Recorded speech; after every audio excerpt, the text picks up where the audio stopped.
Le DRY January, qui invite tout un chacun à ne pas boire d'alcool pendant un mois, aura de nouveau lieu en janvier à l'initiative d'une soixantaine d'organisations mais sans soutien de l'État, une absence persistante et regrettée par nombre d'addictologues.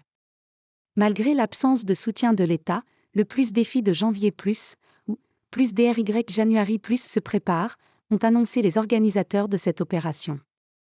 Lancé pour la 5e année consécutive en France, sur le modèle d'opérations semblables dans le monde anglo-saxon et scandinave, le DRY January, qui signifie littéralement « janvier sec », consiste à ne pas boire d'alcool pendant tout janvier. La période est propice à une pause, après des fêtes souvent marquées par une importante consommation d'alcool. Mais le but n'est pas seulement de reposer son organisme, c'est faire soi-même l'expérience d'un quotidien sans alcool. Ce type de campagne fait de plus en plus ses preuves en matière de santé publique. Au lieu de mettre l'accent sur les risques représentés par une substance, ici l'alcool, on insiste sur les avantages à ralentir sa consommation. Les participants sont aussi stimulés par un défi qui rassemble simultanément de nombreuses personnes. C'est le même principe pour le mois sans tabac, organisé en novembre. Mais à la différence de celui-ci, le DRY January n'est pas officiellement soutenu par l'État, une situation regrettée chaque année par une partie du monde de la santé.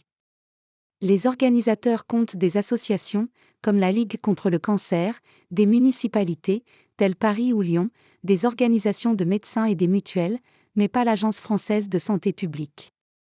Santé publique France avait envisagé de s'y associer en 2020 mais y avait renoncé, un choix perçu par nombre d'experts comme un renoncement face au lobby de l'alcool, d'autant que le président Emmanuel Macron est régulièrement accusé de complaisance avec la filière viticole. La confiance envers le gouvernement pour mener une politique cohérente et résolue est sérieusement altérée, ont regretté en décembre une cinquantaine d'addictologues, dans un courrier révélé par Le Parisien et adressé au ministre de la Santé d'alors, Aurélien Rousseau.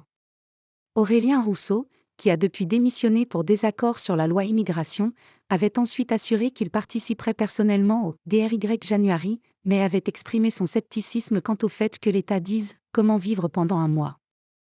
La consommation d'alcool est responsable directement ou indirectement de plus d'une soixantaine de maladies, cancers, maladies cardiovasculaires, digestives, mentales, etc. Elle est la première cause d'hospitalisation et la deuxième cause de mortalité évitable en France, après le tabac, avec environ 45 000 décès par an.